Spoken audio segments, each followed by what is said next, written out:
아니, 왜 저만 오랫동안 붙잡아두는 건데요? 저분은 한국 여권이고 당신은 프랑스 여권이잖아. 한국인은 왜 저분이고 나는 당신이라고 부르는 건데? 여기서 난리치지 말고 잠자코 절차에 응해주시죠. 공항은 우리가 속한 나라가 얼마나 위대한지를 가장 직접적으로 느낄 수 있는 공간입니다. 바로 여권의 힘을 가장 잘 확인할 수 있기 때문인데요. 아무리 자신의 나라가 위대하다고 믿는다 해도 공항에 가서 여권을 내밀고 나면 그것이 사실인지 진실인지 쉽게 밝혀낼 수 있습니다. 오늘 소개해드릴 사연은 함께 공부하던 한국인 유학생을 후진국에서 왔다며 무시했었던 유럽 여성의 경험담입니다. 그녀는 무시했던 한국인과 공연을 위해 세계를 돌아다니며 공항에 갈 때마다 한국의 위상에 이상함을 느끼기 시작했다고 하는데요. 과연 그녀에게는 무슨 일이 있었던 걸까요? 감동의 모든 것 애청자 여러분. 영상 시작 전 좋아요와 불우이웃을 위해 끝까지 시청 부탁드립니다. 안녕하세요. 저는 프랑스에서 태어난 쉘브로입니다. 저는 파리 음악대학에서 첼로를 공부했고 지금은 이탈리아 종합예술학교에서 유학 생활을 하고 있어요. 저희 학교에는 다양한 국가에서 온 유학생들이 음악적인 발전을 위해 열심히 노력하고 있습니다. 저도 그중 하나고요. 뛰어난 실력을 가진 친구들이 전 세계에서 모였으니 경쟁이 얼마나 치열하겠습니까? 저 같은 첼리스트만 해도 쟁쟁한 실력자들이 널려 있다고 할 수 있죠. 잠시만 연습을 게을리하면 뒤처지고 도태되는 것이 이곳의 냉정한 현실입니다. 전 제가 만난 룸메이트에 대해서 이야기를 해보려고 해요. 한국에서 온 다연이라는 친구는 제가 한 학기를 거의 마칠 무렵 저희 학교로 유학을 왔어요. 예쁘장한 외모를 가진 그녀는 저와 기숙사 룸을 같이 쓰게 됐고 전 우리 학교에 입학한 다연이를 친절하게 대해주었습니다. 처음에 다연이와는 아무 문제 없이 잘 지냈어요. 그녀는 특별히 트러블을 일으키거나 튀는 스타일이 아니었고 하루의 대부분을 연습실에 틀어박혀 지냈어요. 친구들과 딱히 부딪힐 만한 기회조차 없었던 거죠. 그런데 그녀를 둘러싼 묘한 소문이 돌기 시작하더라고요. 원래는 밀라노 예술학교에 올 실력이 안 되는데 부정한 방법으로 입학을 한 것이다. 혹은 담당 교수가 그녀의 입학을 도왔다거나 다연이의 아버지가 학교에다 많은 기부금을 냈다는 소문이었어요. 정확한 진실을 알 수는 없었지만 분명 그녀에게 도움이 되지 않는 이야기였죠. 친구들은 그녀를 이상한 눈으로 보기 시작했고 그런 분위기 때문에 룸메이트였던 저도 다연이를 객관적으로 대하기가 힘들었어요. 차라리 그녀에게 솔직히 물었어야 했는데 예민한 질문인 것 같아서 차마 입 밖으로 꺼내지 않은 것이 제 불찰이었어요. 다연이에 대한 소문들은 제 마음속에 의심과 미움을 키우기 시작했고 저 역시 그녀를 대하는 태도가 달라지기 시작했죠. 다연이와 한 방을 쓰면서도 사적인 이야기는 거의 하지 않았고 어쩌다 그녀가 말을 걸면 단답형으로만 대답했어요. 지금 생각해봐도 그건 무척 치졸한 행동이었어요. 하지만 당시 저는 좋지 않은 소문이 도는 그녀와 가깝게 지내면 안 된다는 생각을 갖고 있었죠. 당연히 제 그런 차가운 태도를 다연이도 느꼈을 겁니다. 그리고 어느 순간부터 우리 두 사람은 마치 타인처럼 지내기 시작했어요. 같은 수업을 듣고 같은 방을 쓰면서도 말 한마디를 섞지 않았을 때도 많았죠. 그녀와 어울리는 친구는 거의 없었고 그녀는 밥도 거의 혼자 먹더라고요. 늘 혼자 다니는 다연이가 신경이 쓰였지만 결국 그건 그녀의 책임이라고 생각했어요. 그렇게 버티다 지치면 알아서 자기 나라로 돌아갈 거라고 생각했죠. 그러던 어느 날이었습니다. 저에게 다연이와 결정적으로 멀어지게 된 사건이 벌어졌죠. 저는 우연히 방에 보관해 두었던 제 악보가 사라졌다는 걸 알게 됐어요. 그건 작곡 수업을 위한 중요한 악보였는데 아무리 방을 뒤져봐도 찾을 수가 없는 겁니다. 그래서 다연이에게 제 악보를 보지 못했냐고 물었는데 그녀는 어깨를 으쓱 올리며 보지 못했다고 대답하더군요. 순간 심드렁한 그녀의 표정에 제 의심이 증폭됐어요. 저는 그녀와 같은 작곡 수업을 듣고 있었고 그녀는 그 악보가 제게 무척 중요하다는 걸 알고 있었죠. 저는 다연이가 제 악보를 숨겼다고 확신했어요. 그렇지 않고서야 책꽂이에 잘 꽂아둔 악보 노트가 저절로 사라질 리는 없었으니까요. 전 신경질적인 말투로 당장 제 악보를 내놓으라고 말했어요. 도대체 어떻게 이런 짓을 했냐며 소리를 질렀죠. 그러자 다연이는 왜 사람을 도둑으로 모냐며 거칠게 항의를 하더라고요. 자신은 그런 짓을 절대 하지 않았다면서 말이에요. 그녀의 뻔뻔한 거짓말에 화가 치밀어 올랐습니다. 역시 후진국에서 온 사람이라 하는 짓거리도 후지다고 막말을 마구 뱉었어요. 다현이는 억울하다는 듯 화를 냈지만 저는 비난을 멈추지 않았죠. 그 사건으로 저는 그녀를 완벽히 미워하게 됐어요. 아무리 자신이 따돌림을 당한다고 생각해도 어떻게 룸메이트의 중요한 수업 자료를 훔칠 생각을 할 수 있을까요? 덩달아 한국이란 나라에 대해서도 부정적인 인식이 강하게 들었어요. 개발도상국에서 겨우 벗어난 후진국형 국가 국민들은 항상 북한의 위협에 시달리고 미국이 돌봐줘야만 겨우 살아갈 수 있는 나라, 그것이 한국에 대한 제 솔직한 인식이었습니다. 저는 친구들에게 영원히 후진국 한국에서 온 다현이가 엉뚱한 짓을 한다며 험담을 늘어놓았어요. 그게 잘못된 일인지는 알고 있었지만 그렇게라도 해야 제분이 풀릴 것만 같았죠. 하지만 다른 건 몰라도 그녀의 첼로 실력은 정말 뛰어났어요. 수업 때마다 교수님의 칭찬을 받았고 친구들조차 그녀가 만들어내는 아름다운 선율의 엄지를 세웠죠. 솔직히 음악학교에서 음악 실력만큼 돋보이는 능력은 없습니다. 그래서인지 그녀에게 등을 돌렸던 친구들이 조금씩 다현이에게 관심을 갖기 시작했고 어느덧 다현이와 어울리는 친구들도 생기기 시작했죠. 같은 첼리스트로서 다현이의 실력에 질투심이 생기더군요. 아시아 후진국 출신에게 실력이 밀린다는 건 제 자존심에 큰 상처를 냈죠. 전 그녀를 미워하는 만큼 연습에 열중했어요. 꼭 실력으로 콧대를 눌러줘야겠다는 생각을 하게 된 겁니다. 그리고 때마침 저희 학교에서 아주 큰 프로젝트가 진행됐어요. 저희 학교를 대표할 오케스트라 팀을 구성하고 그 팀은 한 달간 각국을 돌며 연주회에 참여하는 프로젝트였죠. 학교에선 이 프로젝트 오케스트라 팀원이 될 연주자들을 선발한다고 홍보를 했어요. 학교를 대표하는 오케스트라에 합류한다는 것은 연주자로서 큰 기회임이 틀림없었죠. 전 선발 연주회를 대비해서 엄청난 노력을 했고 선발 연주회에서 그동안 갈고 닦은 제 실력을 유감없이 발휘했습니다. 혼신의 힘을 다해 연주를 마치고 난 뒤 올해와 같은 박수갈채를 받으며 전 제가 오케스트라의 첼로 제1파트의 멤버가 될 거라고 확신했어요. 그리고 제 예상대로 전 오케스트라의 당당한 일원으로 선발됐습니다. 하지만 뛰어난 실력을 자랑하는 다현이 역시 많은 주목을 받으며 오케스트라 팀원에 선발됐어요. 그리고 그녀는 제1첼로의 수석 연주가 자리까지 차지했죠. 수석 연주가는 악단장까지 맡는 경우가 대부분이기 때문에 엄청난 영광이 아닐 수가 없었어요. 그런 중요한 자리에 선발됐다는 것은 누가 뭐라고 해도 뛰어난 실력자라는 걸 증명합니다. 전 그녀의 실력을 인정하지 않을 수가 없었어요. 결국 우리 두 사람은 세계 각국의 무대에 서는 연주회에 참석하게 됐고 오스트리아를 필두로 유럽의 각 무대를 돌기 시작했습니다. 좋은 취지로 진행되는 연주회는 관객들의 큰 호응을 받았고 저희 밀라노 예술학교 오케스트라 단원들도 많은 박수를 받을 수 있었어요. 다현이는 악단장으로서 훌륭히 제 몫을 해냈죠. 그런데 유럽 국가를 다닐 때에는 잘 몰랐는데 다른 나라에 방문하면서부터 뭔가 이상한 점이 느껴지더라고요. 그건 공항에서 입국 심사를 할 때였는데요. 한국인이던 다현이는 입국 심사대에서 바로바로 통과를 하는데 유독 저만 심사대에서 시간이 오래 걸리는 겁니다.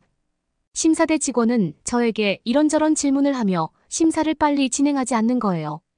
아니 같은 학교 출신이자 같은 오케스트라 단원인데 왜 심사에 차별이 있는 건지 이해할 수가 없었죠. 특히 후진국 한국 출신 다현이는 항상 1등으로 입국 심사대를 통과한다는 게 너무 이상하게 생각됐어요. 전속으로 엄청나게 불평을 하고 있었죠. 그런데 그와 비슷한 일이 오스트리아의 입국 심사대에서 또 벌어지는 게 아니겠습니까? 그날도 어김없이 다현이는 자신의 여권을 내자마자 바로 입국 심사대를 통과했는데 입국 심사 직원은 프랑스 여권을 낸 저에게 한참이나 질문을 던지더라고요. 이탈리아 유학은 언제부터 온 거냐? 왜 여권에 도장이 이렇게 많은 거냐? 부모님은 뭐 하시냐? 프랑스에선 무슨 일을 했느냐? 등등 쓸데없는 질문들을 너무 많이 늘어놓는 겁니다. 약간 신경질이 났던 저는 입국심사대 직원에게 왜 저한테만 시간을 끄냐고 물었는데 그 직원이 하는 말이 우리나라 여권을 제출하는 사람들은 입국심사를 꼼꼼하게 해야 한다고 대답하는 겁니다. 그 말 한마디에 자존심이 팍 상했던 저는 먼저 입국심사대를 통과해서 기다리고 있는 다현이를 가리키며 그럼 한국 여권은 왜 그냥 통과시켜주냐고 따져 물었죠. 그러자 그 직원이 저를 뚫어지게 쳐다보더니 저 한국인과 같은 소속이냐며 고개를 갸웃거리더라고요. 그러면서 원래 한국 여권은 전 세계 어느 나라든 비자 없이 갈 수 있는 여권이라며 여권 파워로 따지면 전 세계 5위권 안에 든다고 말하는 겁니다.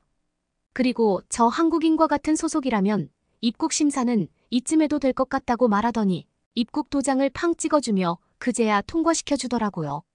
전 그 말에 깜짝 놀라고 말았어요. 한국 여권이 그 정도나 대단한 줄은 전혀 몰랐던 사실이었죠. 여권 파워가 미국을 뛰어넘을 정도라면 한국이란 나라는 제가 생각하고 있던 후진국이 아니라는 뜻이었어요. 전 제가 한국에 대해서 완벽히 잘못 알고 있었다는 사실을 깨달았죠. 저는 어색하게 다현이에게 다가가 한국 여권을 구경해도 되겠냐고 물었어요. 도대체 어떻게 생겨먹은 여권이길래 전 세계 국가를 쉽게 입국할 수 있는 건지 궁금했거든요. 그녀는 의아한 표정으로 제게 자신의 여권을 보여주더라고요. 그런데 한국 여권에는 입국 도장이 하나도 찍혀 있지 않은 겁니다. 전 다현이에게 왜 여권에 도장이 없냐고 질문했죠. 그러자 다현이는 한국 여권은 도장을 찍는 방식이 아니라 디지털로 처리하는 방식이라고 말하더라고요. 그 말을 듣는 순간 얼굴이 확 달아올랐어요. 전 디지털로 입국 도장을 대신한다는 말을 처음 들었거든요. 여권이 너덜해질 만큼 많은 도장이 찍혀 있는 걸 자랑스럽게 생각했던 제가 너무 창피해지는 겁니다. 그 일이 있고 난 후 전 한국에 대해서 진지하게 알아보기 시작했어요. 그리고 제가 얼마나 아둔한 생각을 가졌던 건지 깨달을 수 있었죠. 알고 보니 한국은 프랑스와는 비교할 수 없을 만큼 경제 대국이더군요. 한국은 여권 파워뿐만 아니라 프랑스와는 비교하기가 부끄러울 만큼 선진국이었다는 사실을 뒤늦게 알아차린 겁니다. 부끄럽게도 한국에 대한 이미지가 달라지자 다현이 자체가 다르게 보이더군요. 출신 국가로 사람을 평가한다는 게 얼마나 바보 같은 짓인지 알면서도 전 그런 고정관념으로 다현이를 보고 있었던 겁니다. 그녀는 저희 학교에서 제일 뛰어난 첼리스트였고 자신의 역할에 충실했던 학생이었는데도 저는 그녀를 말도 안 되는 논리로 평가절하했었어요. 그랬던 과거에 제 자신이 너무 미웠어요. 저는 오스트리아 공연을 마친 후 다현이에게 진심으로 사과했습니다. 동료이자 룸메이트로서 하지 말아야 할 행동을 했고 제 바보 같은 행동을 반성한다. 고백했어요. 그녀는 제 사과를 흔쾌히 받아주었고 앞으로 남은 공연을 멋지게 완성하자며 오히려 응원을 보내주더군요.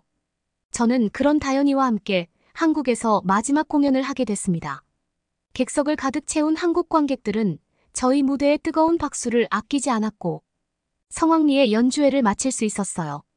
그리고 저희에게는 한국을 관광할 수 있는 하루의 시간이 주어졌는데요. 다현이는 자신이 직접 한국을 안내해주겠다며 저를 포함한 몇몇 친구들을 데리고 서울 관광을 시켜주었어요.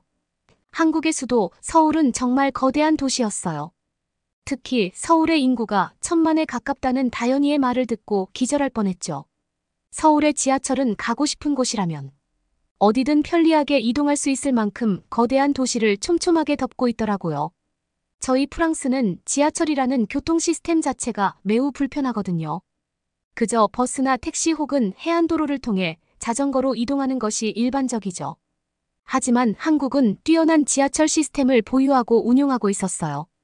우리 일행은 다현이를 따라서 강남이라는 번화가를 구경하게 됐는데요. 그곳은 수많은 빌딩들이 어깨를 맞대고 서 있었고 다양한 상점들이 빽빽하게 들어차 있더라고요. 이미 밤늦은 시각이었는데 많은 사람들이 강남 거리를 채우며 즐거운 시간을 보내고 있었어요. 그런 활기찬 광경은 프랑스나 오스트리아에서도 보기 힘들었죠. 저희는 다현이와 함께 환상적인 한식을 맛보았고 스티커 사진도 찍고 노래방도 경험하며 한국 젊은이들이 즐기는 문화를 마음껏 만끽할 수 있었어요. 다현이는 자신도 정말 오랜만에 한국의 밤거리를 즐기는 거라며 무척 즐거워하더군요. 저는 다현이가 오로지 첼로만 알고 내성적인 줄로만 알았는데 이렇게 활발한 성격을 가졌다는 걸 그제야 알게 된 겁니다. 역시 사람을 겉으로만 판단하고 편협한 시각으로 보면 안 된다는 걸 뼈저리게 느꼈어요. 저희 일행은 다현이 덕분에 잊을 수 없는 추억들을 만들었습니다. 한 달간의 긴 여행을 마무리한 저희는 오스트리아로 돌아와서 정말 둘도 없는 친구로 지내게 됐어요. 그런데 어느 날 평소 저와 친하게 지내던 프랑스인 친구가 저에게 잘 썼다며 제 악보를 툭 하고 건네주는 겁니다. 그 악보는 제가 다현이가 숨겼다고 생각한 바로 그 악보였죠. 한참 잊고 있던 악보가 프랑스 친구에게서 나오자 전 도대체 이게 어떻게 된 거냐고 물었어요. 그런데 그 친구는 자기가 빌려가겠다고 말하지 않았냐며 태연하게 대답하는 겁니다. 그 친구는 제 악보를 빌려가서는 2달이 넘도록 돌려주지 않았던 거였죠. 악보를 되찾은 저는 다현이에게 그 악보를 보여주며 또 한 번 사과를 해야만 했어요. 다현이는 그 악보가 사람 잡을 뻔했다며 깔깔 웃음을 터뜨리더라고요. 전 똘똘 뭉쳐있던 오해와 반목을 풀고 이제는 절친이 된 한국인 친구와 함께 여전히 최선을 다해서 음악 공부를 하고 있습니다. 이제 얼마 후 졸업을 하게 되면 각자의 인생을 걷게 되겠죠. 하지만 다현이 덕분에 인생을 어떻게 살아야 하는지 크게 깨달은 부분이 있어요. 그런 면에선 다현이와 한국에 대해 진심으로 감사한 마음을 가지고 있습니다. 저는 여전히 그녀의 열렬한 팬이자 지지자입니다. 언제나 그녀의 인생에 밝은 빛이 비치길 기원합니다. 여러분은 이번 사연을 어떻게 보셨나요? 흔히 유럽인들은 유럽을 세상의 중심이라고 생각한다고 합니다. 실제로 유럽에는 유럽연합이라고 하면 미국도 경계할 만큼 강력한 연합체가 있기도 한데요. 하지만 유럽 한국과만 놓고 본다면 한국과 비교해 뛰어나다 말할 수 있는 국가는 많지 않습니다. 반면 한국은 놀라운 발전을 이룬 선진국으로 지금도 세계에서 큰 주목을 받고 있죠. 앞으로의 한국의 활약이 더 기대되고 한국인으로서 뿌듯해지는 사연이었습니다. 그러면 다음 사연으로 넘어가겠습니다. 한국은 실직한 사람한테 돈을 준다고? 한국은 세금을 다 퍼줘서 망하겠구나. 한국 회사에서 일하는 일본인들이 일본과 한국이 함께 망할 거라고 하면서 웃고 있습니다. 다소 기분이 나쁜데요. 과연 어떤 일이 있었던 것일까요? 안녕하세요. 저는 일본에서 살고 있는 야마루라고 합니다. 일본에서 고등학교를 졸업했고 일반 대학을 졸업하자마자 취직을 했어요. 엄청나게 부유한 집은 아니었지만 어렸을 때부터 부모님의 행복한 모습을 많이 보고 자랐어요. 저희 부모님은 사이가 굉장히 좋으신 편이고 저에 대한 지원을 아끼지는 않으셨던 것 같아요. 일본의 버블 경제 붕괴로 제가 결혼을 해도 아이를 한 명만 낳고 산다면 앞으로도 제가 사는 데에는 별 문제가 없을 거라고 생각했어요. 어쨌든 대학도 나왔고 바로 취직도 했으니까요. 하지만 요즘은 생각이 많이 바뀌었는데요. 일본은 망해가고 있는 것 같아요. 아마 일본에서 결혼을 하길 바라는 20대들은 아무도 없지 않을까요? 사실 저는 이제 돈이 없어요. 제가 대학에 갈 때까지만 해도 저는 일본이 반드시 미국을 이길 거라고 확신했어요. 특히 제가 고등학교 때 일본의 성장률은 정말 대단했거든요. 매일 TV에서는 일본과 미국이 싸우는 이야기들이 들려왔고요. 저는 일본이 정말 멋지다고 생각했어요. 다른 나라들은 미국이 잘못됐다는 걸 알면서도 미국에 절대 목소리를 내지도 못하는데 일본은 달랐으니까요. 특히 한국은 아주 치사하다고 생각했어요. 매일 일본이 이렇게 많은 물건들을 사주고 한국을 살게 해주는데 매일같이 미국 편만 드니까요. 심지어 한국으로 간 일본인 가수들이 다시 일본으로 돌아오는 데는 이유가 있다고 생각했죠. 백화점에서 명품을 사는 일본인들이 가득했고요. 저희는 부가 영원할 거라고 믿었어요. 저희 집도 대학을 보낼 수 있었으니까요. 하지만 올해 들어 상황은 정말 최악으로 치닫고 있어요. 저는 졸업하자마자 작은 기업에 취직했어요. 조금 힘들기는 하지만 그래도 이 정도면 괜찮다고 생각했어요. 그런데 갑자기 제 사수가 퇴사했어요. 저는 퇴사라고 생각했는데 지금 생각해보니까 퇴사가 아니라 높은 월급을 감당하지 못해서 잘린 것 같아요. 그리고 제 자리가 바뀌었죠. 사수의 자리는 채워지지 않았어요. 대신 사수가 하던 일을 제가 해야 했죠. 전 2명의 일을 해야 했어요. 처음 입사했을 때만 해도 9시부터 5시까지 일했는데 저는 매일 8시부터 8시까지 일하는 사람이 됐어요. 9시까지 일할 때도 흔했고요. 입시를 준비할 때도 이렇게까지 오래 앉아 있었던 적은 없었어요. 저는 허리도 아프고 머리도 아팠어요. 그렇지만 일은 줄지 않았어요. 회사는 사람을 더 뽑을 의사가 없어 보였어요. 저는 너무 힘들어서 결국 퇴사를 하고 말았는데요. 이 선택부터가 잘못된 선택이었어요. 저는 바로 취직을 했으니까 당연히 다른 회사를 갈 수 있을 거라고 생각했는데요. 다른 직업을 구할 수가 없었어요. 일본 회사는 이제 사람을 뽑지 않고 있었고요. 심지어 공장에 취업을 하려고 해도 공장도 모두 문을 닫고 베트남 같은 나라로 눈길을 돌리고 있었어요. 일본 청년들을 받아주는 곳은 어디도 없어요. 저뿐만 아니라 요즘 일본에서는 결혼할 생각이 없는 사람들이 늘고 있는데요. 일본의 경제 상황은 너무 심각해져 결혼과 가족을 포함한 삶의 가장 기본적인 측면까지 잠식하기 시작했습니다. 다른 많은 사람들과 마찬가지로 저도 매일 고군분투하고 있는 현실입니다. 이곳에 살면서 경기 침체가 일시적인 현상이 아니라 우리의 미래에 지속적으로 드리워진 그림자라는 것이 점점 더 분명해지고 있습니다. 생활비가 치솟아 가족을 꾸리고 부양하는 것이 완전히 불가능하지는 않더라도 벅차게 느껴질 정도입니다. 주택시장은 일반인이 감당하기에는 너무 비싸거나 주택의 품질이 기준에 훨씬 못 미치는 등 혼란에 빠져 있습니다. 한때는 풍부하고 유망했던 일자리는 이제 불확실성의 원천이 되었습니다. 사업체는 문을 닫고 해고는 너무 흔한 일이 되었습니다. 한때 인생의 궤적에서 당연하게 여겨졌던 결혼의 꿈은 이제 감당할 수 없는 사치처럼 느껴집니다. 결혼과 내 집 마련 나아가 자녀 양육에 대한 재정적 책임이 너무 가파른 산처럼 느껴집니다. 가족에게 안정적이고 풍요로운 삶을 제공해야 한다는 사회적 기대는 감당하기 힘든 짐처럼 느껴집니다. 경제적 부담뿐 아니라 그 기대에 부응하지 못할까봐 내가 가장 아끼는 사람들에게 실망을 안겨줄까봐 두려워요. 하지만 저희 부모님이랑은 말이 안 통했어요. 부모님은 대학까지 졸업한 제가 왜 취업을 못하는지 이해를 못했어요. 제 친구와 동료들 사이에서도 비슷한 환멸의 정서를 볼 수 있습니다. 한때 결혼 계획과 미래, 자녀에 관한 대화가 주를 이뤘던 대화는 이제 고용 안정, 생활비 상승, 암울한 경제 전망에 초점을 맞추고 있습니다. 청춘의 낙관주의는 생존을 위한 실용주의로 대체되었습니다.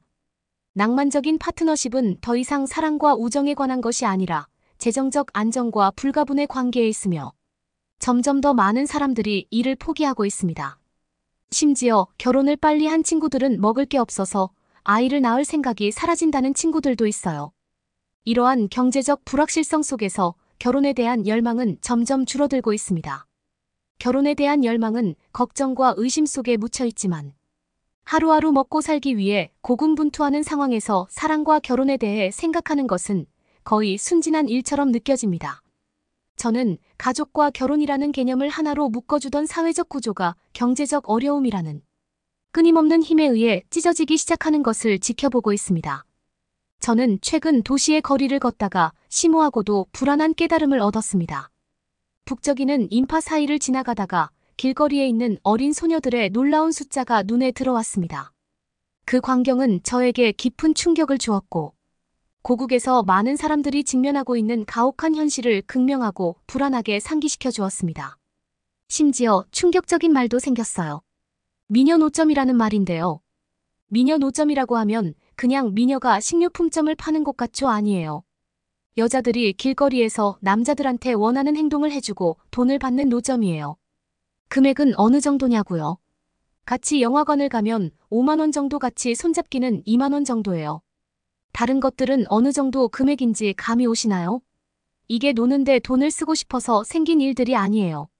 그냥 먹고 살기가 힘드니까 어떻게든 밥을 굶지 않으려고 여자들이 길거리로 나오는 거예요. 그 모습을 지켜보면서 저는 충격과 무력감에 휩싸였습니다.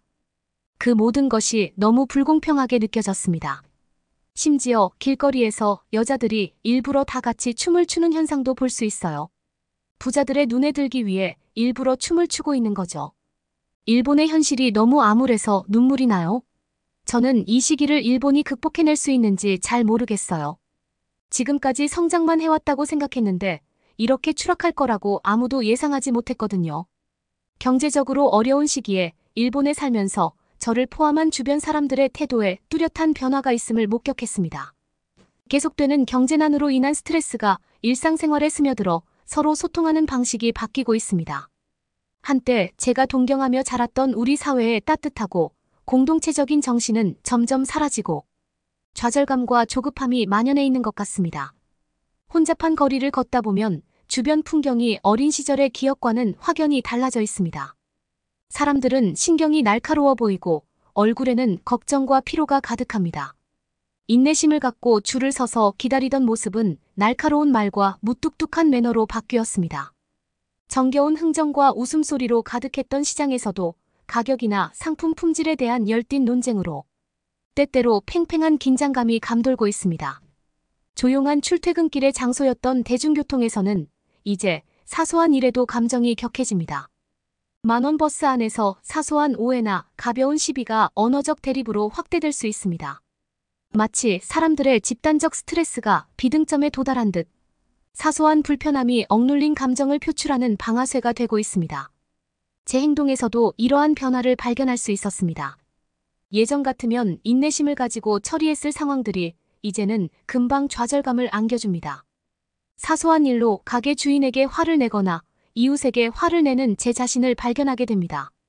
이는 저에게 주입된 조화와 존중의 가치와 극명하게 대비되는 반응이라 놀랍고 실망스럽습니다. 그래도 저는 한국으로 갈 일이 생겼어요. 삼촌이 자기가 비행기표를 준비해 줄 테니까 한국으로 오라고 했죠. 쉬운 일은 없겠지만 어쨌든 똑같이 공장에서 일해도 버는 돈이 더 많을 거라고요. 삼촌은 한국의 디스플레이 공장에서 일했었는데요. 고국을 떠난다는 것은 상상도 못했지만 한국에 거주하는 삼촌의 초청으로 한국 여행을 준비하고 있는 제 자신을 발견했습니다. 삼촌의 초대는 단순한 제안이 아니라 제 인생에서 가장 힘들었던 시기에 저에게 던져진 생명줄과도 같았습니다. 경기 침체 속에서 일본에 살면서 저는 불확실성과 줄어드는 기회에 시달리고 있었습니다. 제 하루는 아무데도 연결되지 않는 구직 활동과 끝없는 실망의 악순환에 갇혀 있다는 느낌으로 가득 차 있었습니다. 이렇게 우울한 순간에 한국에 계신 삼촌으로부터 한 통의 전화를 받았습니다. 항상 가까이 지내던 삼촌이었죠. 삼촌은 몇 년 전 한국으로 이주했고 거리가 멀어 자주 만나지는 못했지만 우리 사이에는 애정과 상호 존중의 유대감이 있었습니다. 따뜻하면서도 걱정스러운 그의 목소리는 제가 처한 답답한 상황에서 벗어날 수 있는 탈출구를 제시해 주었습니다. 그는 환경이 바뀌면 저에게 도움이 될 것이라며 한국에서 지낼 수 있는 숙소와 취업에 대한 도움을 주겠다고 제안했습니다. 그리고 놀라운 얘기를 해줬어요. 한국의 공장들은 시골에 있다는 이유만으로 숙박이랑 식사는 제공을 해주니까 일단 돈을 조금 모으고 나서 다시 일본으로 가던지 다른 직업을 구하던지 해보라고 했어요. 한국에 도착하기 전 저는 걱정으로 마음이 무거웠습니다. 한국인들이 일본인에 대해 좋지 않은 시각을 가지고 있다는 이야기와 고정관념을 들었기 때문입니다. 친구들과 온라인 포럼을 통해 전해들은 이런 이야기들은 제가 이 새로운 나라에서 어떤 대접을 받을지 두려운 그림으로 그려졌습니다. 이미 낯선 땅에서 적대감이나 차별에 직면할지도 모른다는 생각은 가뜩이나 불안한 제 기질에 불안을 더했습니다. 하지만 한국에 도착한 저의 경험은 제가 준비했던 것과는 완전히 달랐습니다. 첫날부터 한국인들과의 만남은 제가 가지고 있던 모든 선입견의 도전장을 내밀었습니다. 감히 기대하지 못했던 수준의 친절과 예의가 저를 맞이했습니다. 처음엔 두려움에 휩싸여 조심스럽게 대했지만 따뜻하게 맞아주는 모습에 점차 걱정이 녹아내렸습니다. 서울에 온 첫날 거대한 도시 풍경 속에서 길을 잃고 서툰 한국어로 길을 헤매던 기억이 납니다. 한 중년 여성이 제 혼란스러움을 알아차리고는 한치의 망설임도 없이 도움을 주었습니다. 그녀는 길을 알려주었을 뿐만 아니라 목적지까지 함께 걸으며 랜드마크를 설명하고 도시의 역사에 대해 이야기해 주었습니다. 한국에서의 첫 만남에서 받은 그녀의 관대함은 저에게 깊은 인상을 남겼습니다. 며칠이 지나고 몇 주가 지나면서 저는 이러한 친절이 남의 일이 아니라는 것을 알게 되었습니다. 저를 위해 간단한 한국어로 제품을 설명해 주던 상점 주인이나 만원, 버스에서 자리를 양보해준 어린 학생 등 이런 행동 하나하나가 저를 환영해준다는 느낌을 더했습니다. 현지인들과의 대화는 때때로 언어의 장벽으로 인해 제한적이었지만 인내심과 진심 어린 관심으로 가득했습니다. 아마도 가장 감동적인 경험은 삼촌의 이웃들과 나눈 대화일 것입니다. 이웃 주민들은 자기 건물에 새로 이사온 외국인에 대해 알게 되었을 때 회의적이거나 거리를 두는 대신 두 팔 벌려 저를 환영해 주었습니다. 그들은 저를 차에 초대하며 자신들의 문화를 공유하고 일본에 대한 이야기를 듣고 싶어 했습니다. 제 배경과 유산에 대한 그들의 호기심은 제가 우려했던 무관심이나 경멸과는 거리가 멀었습니다. 이러한 경험을 통해 저는 한국에 대한 관점뿐만 아니라 편견과 고정관념을 극복하는 인간의 친절함에 대한 관점을 바꾸게 되었습니다. 한국에서 일본인이라는 것에 대해 처음 가졌던 두려움은 사라지고 소속감과 유대감으로 대체되었습니다. 국적은 다를지 몰라도 따뜻함과 연민을 느끼는 능력은 보편적이라는 사실을 새삼 깨닫게 되었습니다. 공장 일이 쉽다고 하면 거짓말이겠죠. 공장에는 한국 사람들은 거의 없었고 일본인들이나 다른 나라 외국인들만 있었어요. 저는 좀 자존심이 상했어요. 일본이 최고라고 생각했는데 전 이제 한국인들 밑에서 일을 하고 있었으니까요. 그런데 정말 신기한 일이 있었어요. 우리 공장에는 평소에도 꼼꼼하게 일을 처리하는 부지런한 외국인 근로자가 한 명 있었습니다. 하지만 그날은 피로가 그를 압도했습니다. 순식간에 아수라장이 되어버린 한순간 순식간에 펼쳐진 장면은 놀라울 정도로 느리게 전개되었습니다. 그는 지속적인 주의를 요하는 기계 중 하나를 조작하고 있었습니다. 기계의 윙윙거리는 소리가 일상 업무의 배경이 되는 단조로운 일이었습니다. 저는 그의 눈꺼풀이 처지고 잠과의 싸움에서 고개를 끄덕이는 그의 모습을 흘기 쳐다본 기억이 납니다. 미처 반응하기도 전에 그의 몸은 앞으로 쓰러졌고 손은 기계 안으로 미끄러져 들어갔습니다. 기계가 멈추는 삐걱거리는 소리는 그의 날카로운 고통의 외침에 묻혀버렸습니다. 우리 모두가 무슨 일이 일어났는지 처리하는 동안 시간이 잠시 멈춘 것 같았습니다. 그러자 마치 현실로 돌아간 것처럼 바닥이 들썩였습니다. 직원들은 비상 버튼을 누르고 도움을 요청하는 소리를 지르며 그를 돕기 위해 달려갔습니다. 기계의 금속 광택과 대비되는 선명한 붉은 피가 보였습니다. 손가락이 온전해서 다행이었지만 상처가 깊고 출혈이 심했습니다. 누군가 구급상자를 들고 지혈을 시도했지만 붕대 이상의 조치가 필요한 것이 분명했습니다. 다급한 목소리로 구급차를 불러달라고 외치는 소란 속에서 구급차를 불렀습니다. 구급차를 기다리는 시간은 끝이 보이지 않았고 그를 위로하고 깨어있게 하려고 애쓰는 동안 매 순간이 길게 느껴졌습니다. 그는 충격으로 얼굴이 창백하고 고통과 믿음이 뒤섞인 채 눈을 크게 뜨고 있었습니다. 구급차가 마침내 도착하자 구급대원들은 전문적으로 효율적으로 환자를 이송했습니다. 구급대원들이 일하는 모습을 지켜보면서 안도감과 무력감이 교차했습니다. 평소에는 쉴 새 없이 움직이고 소음이 가득한 공장 바닥은 구급대원들의 빠른 명령 외에는 섬뜩할 정도로 고요했습니다. 다음 날 그 직원은 오지 못했어요. 저는 당연히 잘렸을 거라고 생각했죠. 사고 다음 날 그 직원이 나타나지 않자 저는 성급하게 결론을 내릴 수밖에 없었습니다. 제 머릿속에는 그가 이 사고로 인해 해고된 것이 분명해 보였습니다.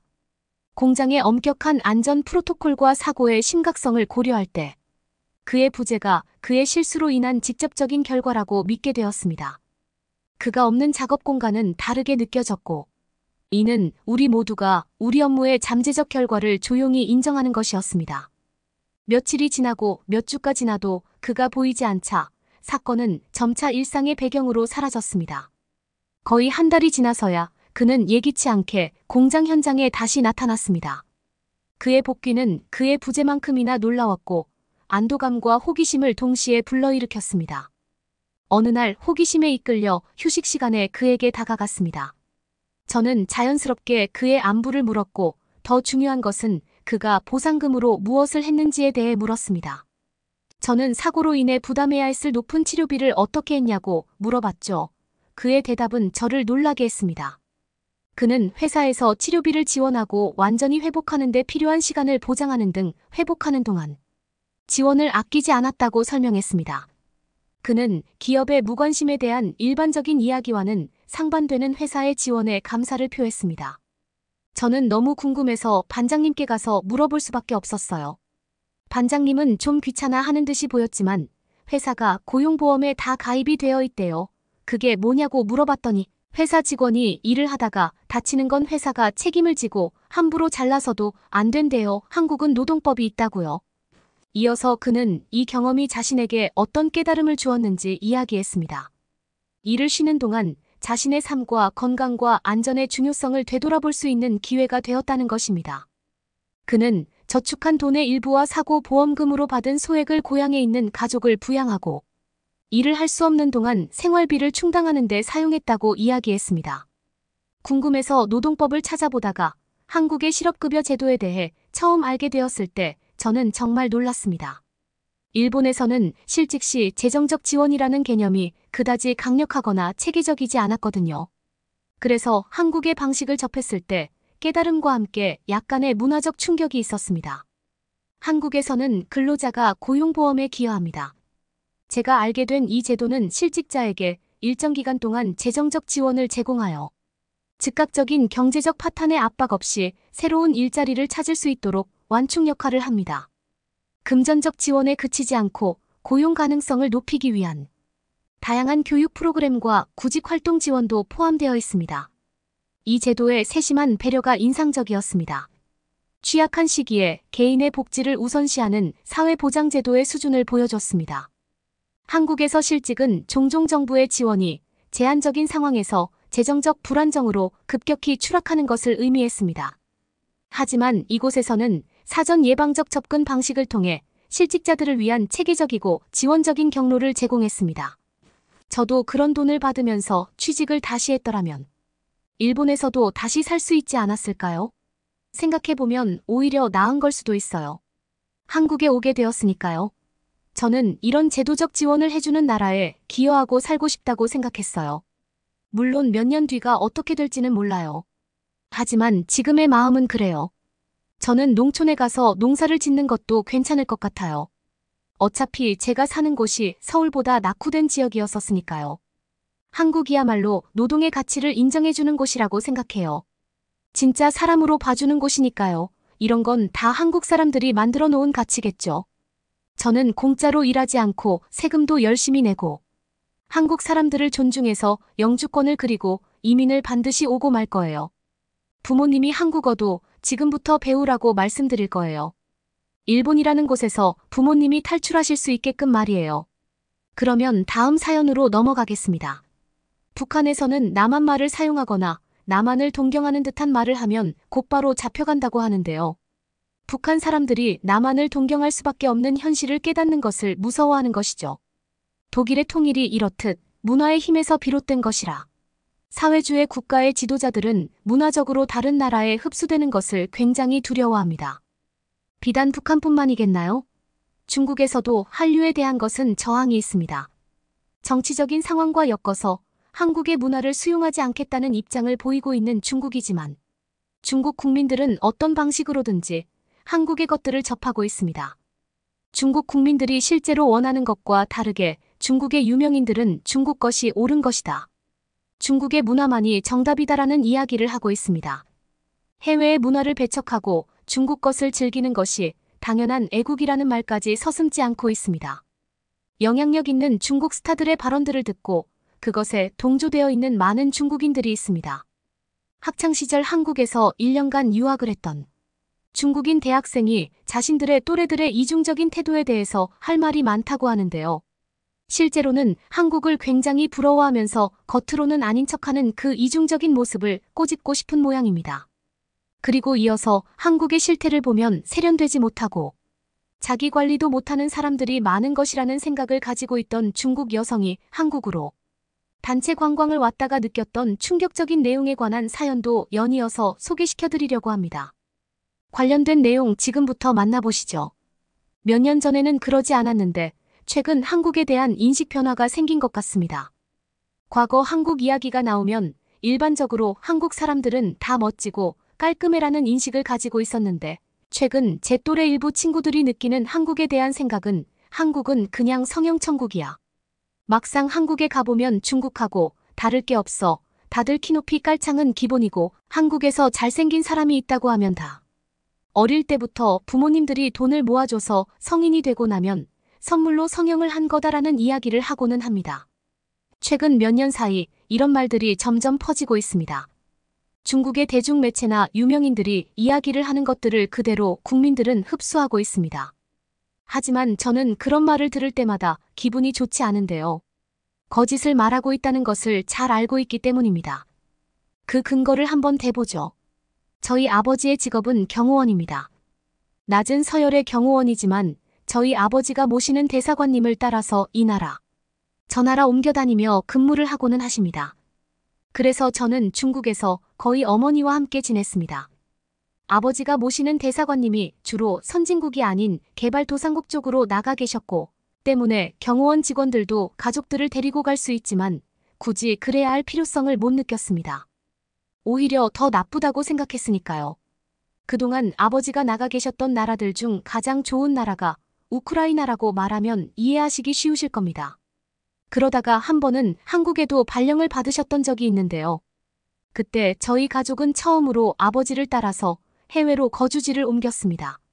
서울 한복판에 위치한 중국 대사관도 구경도 해보고 한국의 시내도 구경해보고 저와 어머니한테는 한국은 정말 엄청나게 대단한 나라였습니다. 한국의 장점은 너무나 많기 때문에 지금 언급하기는 곤란하고 나중에 기회가 되면 다시 말씀을 드려보겠습니다. 그렇게 저는 한국의 고등학교에 다니게 되었습니다. 하루아침에 일어난 갑작스러운 변화였지만 저는 너무나 행복했습니다. 한국인 친구들은 저를 친절하게 맞이해 주었으며 정치적인 갈등이 있는 중국에서 왔다고 하면 저를 배척하고 왕따를 시킬 수도 있다는 걱정을 했던 그 자체가 스스로 너무나 부끄러울 정도로 한국인 친구들은 저에게 너무나 잘 대해주었고 덕분에 사이 좋은 친구들도 많이 만들었습니다. 한국어 실력도 빠르게 늘었고 제 또래 한국인 친구들이 가지고 있는 생각과 한국에서의 생활 습관이 어떻게 되는지 그리고 한국의 전반적인 것들에 대해서 알게 되는 좋은 시간이었습니다. 몇 년간 한국에 머물 줄 알고 한국 대학으로 진학하는 것도 진지하게 고려했지만 아쉽게도 1년 만에 아버지는 다른 나라로 발령을 받으시는 바람에 어머니와 저는 다시 중국으로 돌아가야 했습니다. 1년이라는 시간 동안 제가 알고 있는 한국은 정말 좋은 곳이었고 중국인 친구들에게 해줄 말이 많은 곳이었습니다. 제가 당시에 한국에 다녀왔을 때만 해도 친구들은 한국을 동경하는 쪽에 가까웠는데 몇 년이 지난 지금 한국에 대한 이미지는 많이 바뀌어 있습니다. 당연히 아직도 한국을 좋아하고 한국에 한 번이라도 가본 사람들이라면 당연히 한국이 중국보다 훨씬 더 좋은 곳이고 기회가 있으면 반드시 가야 하는 곳이지만 한국에 대한 이상한 생각에 빠져 가보지도 않고 잘 알지도 못하는 한국에 대해서 나쁜 말을 하는 친구들이 너무나 많다는 것을 알게 되었습니다. 중국은 점점 더 해외 문화에 대해서 폐쇄적인 입장을 취하고 있고 그것은 중국인들로 하여금 국제적인 감각을 놓치게 만드는 일로 이어지고 있습니다. 이것은 좋은 현상이 아닙니다. 특히 젊은 층들은 외모가 곧바로 자신의 능력이 되고 있는 시대, 많은 중국인들은 아름다운 얼굴을 굉장히 중요하게 생각합니다. 남자나 여자나 가릴 것 없이 취업시장에서도 얼굴은 자신의 경쟁력이 되는 시대가 되었습니다. 말로는 한국은 성형미인 천국이야. 한국의 길거리에서 뚱뚱한 사람을 보기 힘든 이유가 한국에서 뚱뚱하면 바로 사회적 낙오자 취급을 받아 TV에 나오는 한국 연예인들은 몰라도 막상 한국에 가보면 거지들밖에 없어서 보기가 흉이라는 말들을 서슴지 않느니 중국의 젊은이들이 막상 자신의 외모를 꾸밀 때는 한국 사람들을 따라하고 있다는 것이죠. 중국 TV에 나오는 유명한 사람들은 이목구비가 뚜렷하고 큼직한 인상을 주지만 그것은 일부만 추린 것이고 오히려 일반적인 사람과는 이질적인 느낌을 주기 때문에 그런 화장법은 사실 대부분의 중국인들과는 맞지 않습니다. 오히려 더 이상한 것이죠. 대신에 한국식 화장법이나 한국식 옷차림을 따라하면 사람이 몇 단계는 더 세련돼 보이는 모습을 보여줍니다. 오죽하면 한국식 외모로 꾸며주는 미용실도 생겨나고 거기서 헤어스타일과 화장법까지 상세하게 알려주기도 하고요. 그리고 한국적인 미를 추구하는 경향을 따라서 한국식 화장법 강의, 한국식 옷입기 같은 강좌들도 생겨날 정도로 중국인들의 속마음 깊숙하게 자리 잡은 한국 사랑을 알 수 있습니다. 하지만 그들은 절대로 한국을 따라하는 것이라고 말하지 않습니다. 이런 미용실이나 메이크업 샵들에서는 한국식이라는 단어를 쓰지 않고 최신 트렌드 어려 보이는 예뻐 보이는 이라는 단어를 쓰기 때문이죠. 몇 년 전부터 한국을 배척하려는 중국 정부의 노력이 정말로 이제는 그 성과를 내놓고 있어요. 그나마 중국 정부의 강한 통제가 미치지 않는 시골 지역이나 작은 도시에 가면 한국이라고 하면 다들 멋지고 예쁘던데 라는 말을 하고 있지만 대도시에는 그렇지 않은 사람들이 너무나 많아요. 그래서 한편으로는 답답한 마음이 듭니다. 말과 행동이 완전히 따로 놀고 있는 현 상황이니까요. 인간의 본능대로 자연스럽게 사람들이 원하는 걸 하게 두어야 한다고 생각합니다. 오히려 중국 정부가 뭘 어떻게 만들어 보겠다고 노력하는 것 자체가 사람들로 하여금 갈등을 만들고 있다는 사실을 깨닫기를 바랍니다. 이 게시글에서 알 수 있듯이 한국에 한 번이라도 다녀간 사람들은 중국에서 흔히 떠도는 한국 괴담들에 대해서 사실과 다르다며 답답해한다는 것을 알 수 있습니다. 연이어서 한국에 단체 관광을 왔다가 기존에 알고 있던 한국 괴담들이 하나도 맞아떨어지지 않자 충격을 받았다는 또 다른 중국 여성의 사연을 들려드리겠습니다. 저는 최근에 한국으로 단체 관광을 떠났다가 너무나 놀라운 것들을 많이 보게 되었습니다. 저는 30대 초반으로 평범한 회사에 재직하고 있고요. 회사에서 단체 관광으로 한국을 다녀오겠다는 이야기를 들었을 때 저는 놀라고 말았는데요. 평소 한국에 대해서 가지고 있던 생각들이 좋지 않았기 때문입니다. 최근 들어 한국의 농촌 모습이라며 마치 1000년 전에나 있을 법한 모습들을 보게 되었고, 한 중국인 틱토커가 그 모습을 찍어서 한국은 빈부격차가 너무 극심하다. 중국인들이라면 저런 곳에 살 수 있겠냐는 내용의 영상을 찍어 올린 적이 있어서 그 모습에 충격을 받았던 적이 있거든요. 그걸 계기로 한국에 대해서 나쁜 이야기들을 다룬 영상을 즐겨보고는 했는데 갑작스럽게 회사에서 한국 여행을 간다고 하니 너무나 놀랐었죠. 솔직히 하고 싶은 여행이 아니었습니다. 일단 회사 사람들과 단체 여행을 떠나야 하는 게 그다지 유쾌한 일도 아니었으며 그렇게 좋지 않을 줄 몰랐던 한국에 간다는 사실 자체가 별로 좋은 일은 아니라고 생각했기 때문입니다. 하지만 어쩔 수 없이 따라가야 했던 회사의 행사였고, 그래도 동료들과 같이 가니 그런 안 좋은 한국이라는 나라에서 무슨 일이 있겠냐는 생각을 했습니다. 막상 한국에 도착하니 동료들은 웃고 떠들고 한국이 좋다고 이야기하는데 제 눈에도 한국은 분명히 틱톡에서 보던 것과는 많이 다른 모습이었고, 한국에 대해서 나쁜 이야기들을 하는 틱토커의 말들이 사실이 아닌 것 같기는 했습니다. 그래도 저는 그동안 제가 봐오던 영상들이 있어서 쉽게 한국에 대한 불신의 마음을 접지는 못했는데요. 그러다가 제가 이런 불신의 마음을 싹 해소할 수 있게 되는 사건이 있었습니다. 서울에서 멀지 않은 근교로 한국의 옛날 모습을 그대로 재현해 놓은 마을이 있고, 그곳이 유명한 관광지라며 그곳에 일정이 있어 방문하게 되었는데요. 한국민속촌이라고 쓰여있는 큰 글씨를 보았고 입장료를 지불한 뒤 그 안으로 들어갔습니다. 그리고 제가 처음으로 한국을 욕하는 영상에 빠져들었던 그 영상 속 장소였습니다. 그 틱토커는 한국에서 유명한 관광지 중 하나인 이곳을 마치 한국 사람들이 실제 살고 있는 모습이라며 한국이 어째서 중국보다 잘 산다고 말하는 것이냐? 버럭 화를 내던 그 틱토커의 촬영 장소라는 것을 알았어요. 그 틱토커는 북한의 평양처럼 한국도 서울 이외의 지역의 삶은 매우 초라하고 한심하기 짝이 없다는 이야기를 했고, 한국 민속촌의 초가집을 촬영해서 올리니 저는 그 영상에 깜빡 속아버린 것이었죠. 그리고 그 영상 속에서는 아주 가난해 보이는 옷차림의 한국인들을 찍어서 올렸는데 알고 보니 그것 또한 이 민속촌의 스태프들이 컨셉을 잡고 복장을 갖춰 입은 것이었으며 그들은 지나가는 관광객들에게 즐거움을 선사해주는 엔터테이너였습니다.